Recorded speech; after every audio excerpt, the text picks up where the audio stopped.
TS Sunil Kumar పై case నమోదైంది. రఘురామకృష్ణరాజు ఫిర్యాదు మేరకు కేసు గుంటూరు జిల్లా నగరపాలెం పోలీసులు నమోదు చేశారు. వైసీపీ ప్రభుత్వంలో సిఐడి డీజీగా పనిచేశారు పివి సునీల్. రఘురామకృష్ణరాజును కస్టడీకి తీసుకున్న సమయంలో కొట్టడమే కాకుండా హత్యాయత్నం చేశారని ఆయన ఫిర్యాదు చేశారు. దీంతో మాజీ సిఐడి డీజీ సునీల్ తో పాటు పలువురు అధికారులపై పలు సెక్షన్ల కింద కేసు నమోదు చేశారు పోలీసులు.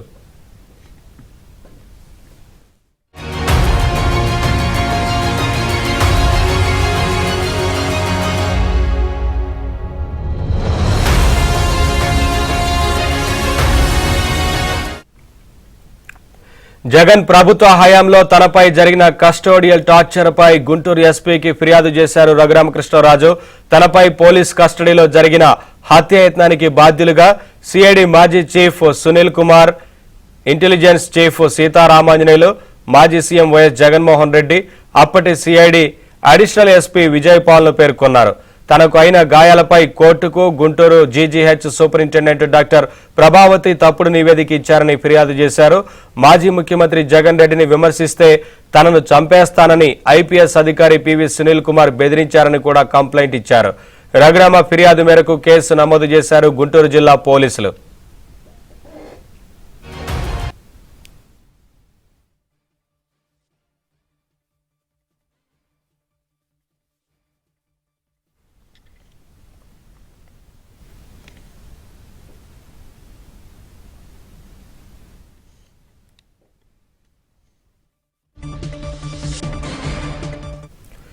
ఐపీఎస్ సునీల్ కుమార్ పై కేసు నమోదైంది. రఘురామకృష్ణరాజు ఫిర్యాదు మేరకు కేసును గుంటూరు జిల్లా నగరపాలెం పోలీసులు నమోదు చేశారు. వైసీపీ ప్రభుత్వంలో సిఐడి డీజీగా పనిచేశారు పివి సునీల్. రఘురామకృష్ణరాజును కస్టడీకి తీసుకున్న సమయంలో కొట్టడమే కాకుండా హత్యాయత్నం చేశారంటూ ఆయన ఫిర్యాదు చేశారు. దీంతో మాజీ సిఐడి డీజీ సునీల్ తో పాటు పలువురు అధికారులపై పలు సెక్షన్ల కింద కేసు నమోదు చేశారు పోలీసులు.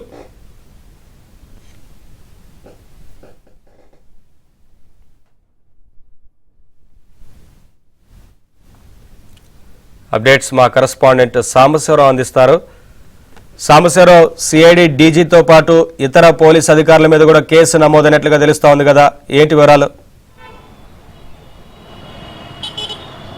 నవీన్, ఎట్టకేలకు రఘురామకృష్ణరాజుపై జరిగిన దాడి, అదేవిధంగా థర్డ్ డిగ్రీ సంబంధించి ఆయన ఇచ్చిన ఫిర్యాదు మేరకు పోలీసులు కేసు నమోదు చేశారు. గత వైసీపీ ప్రభుత్వంలో గతంలో ఎన్నడూ లేని విధంగా దేశ చరిత్రలోనే ఒక సంచలనాత్మకమైన ఘటన జరిగింది. ఒక ఎంపీ, అధికార పార్టీలో ఉన్న ఒక ఎంపీ రఘురామకృష్ణరాజును సీఎం జగన్మోహన్ రెడ్డికి వ్యతిరేకంగా మాట్లాడుతున్నాడన్న కారణంగా అతనిపై కూడా తప్పుడు కేసులు నమోదు చేసిన సిఐడి హైదరాబాద్లోని అతను అదుపులో తీసుకొని గుంటూరులోని సిఐడి ప్రాంతీయ కార్యాలయానికి తీసుకొచ్చారు. గుంటూరులోని ప్రాంతీయ కార్యాలయంలో సిఐడి చీఫ్గా ఉన్న సునీల్ కుమార్ ఆధ్వర్యంలో అప్పుడు విచారణ కొనసాగింది.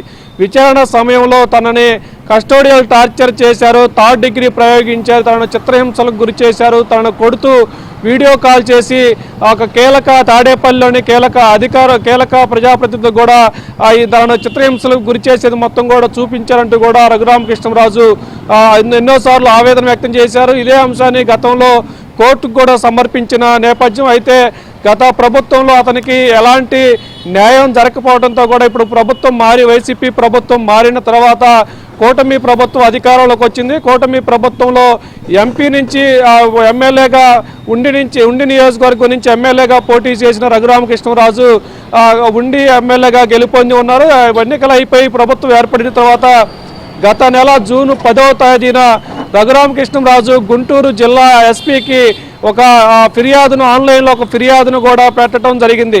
తనను గతంలో సిఐడి చీఫ్ సునీల్ కుమార్ విచారణ పేరుతో తనని గుంటూరు సిఐడి కార్యాలయానికి తీసుకొచ్చి కస్టోడియల్ టార్చర్ చేశారు. దానిపై కూడా పూర్తి స్థాయిలో విచారణ చేసి తనని టార్చర్ చేసిన వారి, తనపై దాడి చేసి హింసించిన వారిపై కూడా కేసులు నమోదు చేసి చర్యలు తీసుకోవాలంటూ కూడా RRR గుంటూరు జిల్లా ఎస్పీని తన ఫిర్యాదులో కోరటం జరిగింది. అయితే తన ఫిర్యాదులో సిఐడి చీఫ్ సునీల్ కుమార్తో పాటు గత ప్రభుత్వంలో ఇంటెలిజెన్స్ చీఫ్గా పనిచేసిన సీతారామాంజనేయులు, అప్పటి సిఐడి అడిషనల్ ఎస్పీగా ఉన్న విజయ్ పాల్తో పాటు మరో సీఎం జగన్మోహన్ రెడ్డి పేరు కూడా ఆయన తన ఫిర్యాదులో పేర్కోవడం జరిగింది.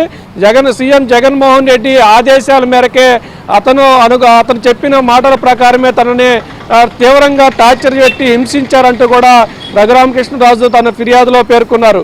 ఇక తనని థర్డ్ డిగ్రీ ఉపయోగించి కస్టోడియల్ టార్చర్ పెట్టిన తర్వాత తాను జడ్జి ముందు తనని థర్డ్ డిగ్రీ ఉపయోగించి కొట్టారని చెప్పిన నేపథ్యంలో గుంటూరు జీజీహెచ్కి రిఫర్ చేయగా జీజీహెచ్కి అప్పుడు సూపరింటెండెంట్గా ఉన్న డాక్టర్ ప్రభావతి కూడా ప్రభుత్వానికి అనుకూలంగా తనకు వ్యతిరేకంగా తనపై ఎలాంటి దాడి జరగలేదని ఒక తప్పుడు నివేదిక ఇచ్చింది.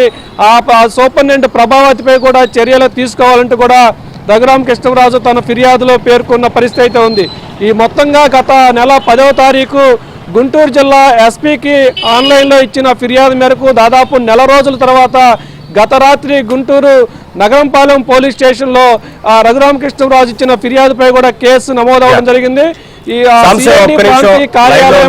మరొక వైపు టీడీపీ ఎమ్మెల్యే రఘురామకృష్ణరాజు ఫోన్లలో సిద్ధంగా ఉన్నారు, వారితో మాట్లాడదాం. రఘురామకృష్ణరాజు గారు నమస్కారం సార్. నమస్తే అండి. సరే, మొత్తంగా కేసు నమోదైంది. గతంలో కస్టోడియల్ టార్చర్ కి సంబంధించి కానీ చాలా విషయాలకు సంబంధించి మీరు ఫిర్యాదు చేశారు, కేసు నమోదైంది. ఏం చెప్తారు సార్ సునీల్తో పాటు ఇతర ఆఫీసర్స్ కి సంబంధించి ఆ రోజు జరిగిన విషయం గురించి? అవునండి, ఆ రోజు జరిగింది దారుణం. వాళ్ళు కావాలని పెట్టినా దొంగ కేసు పెట్టినా they can proceed as per the rule. అంతేగాని ఆ కస్టడీలో ఒక మెంబర్ ఆఫ్ పార్లమెంట్ ని నేను వై కేటగిరీ సెక్యూరిటీ ఉండగా నా సిఆర్పిఎఫ్ సెక్యూరిటీని ఆ గేటు బయటికి బలవంతంగా నెట్టివేసి ఆగంతకులు నా గదిలోకి వచ్చి చాలా దారుణంగా చిత్రవద చేసి నా గుండెల మీద కూర్చొని ఆ కూర్చున్న తాకిడికి నా మంచం మీద నన్ను పడుకోబెట్టి కొడుతున్నప్పుడు మళ్ళీ గుండెల మీద కూర్చున్నప్పుడు నా తల వైపు ఉన్న 2 మంచం కాళ్ళు విరిగిపోయినాయి. అంటే you can imagine the pressure. నా గుండెల మీద ఎంత గట్టిగా కూర్చున్నారో, ఒక మంచం కోళ్ళు 2 విరిగిపోయినాయి అంటే ఎంత ఉన్మాదం చేస్తుంటారో మీరు అర్థం చేసుకోవచ్చు. నా టెలిఫోన్ కోడ్ ఓపెన్ చేయటం కోసం టార్చర్ చేసి ఓపెన్ చేయించారా? నేనేదో మరి ఫిజికల్ గా కొంచెం స్ట్రాంగ్, మెంటల్ గా స్ట్రాంగ్ వలన మరి ఎలా బ్రతికానో నాకు తెలియదు. కానీ నేనైతే నా పుట్టినరోజు చనిపోయిన రోజు ఒకటే అని చెప్పి కూడా నా మనసులో అనుకున్నా. చాలా అతి దారుణంగా ట్రీట్ చేసి కోర్టులో ఇలా కొట్టినట్టు చెప్తే ఆ రోజు రాత్రి నన్ను ఇవాళ మిస్ అయ్యావు, ఎలా మిస్ అయ్యావో నీ అదృష్టం, తర్వాత రోజు రాత్రి చంపేస్తామని చెప్పి డైరెక్ట్ గా నన్ను బెదిరించడం.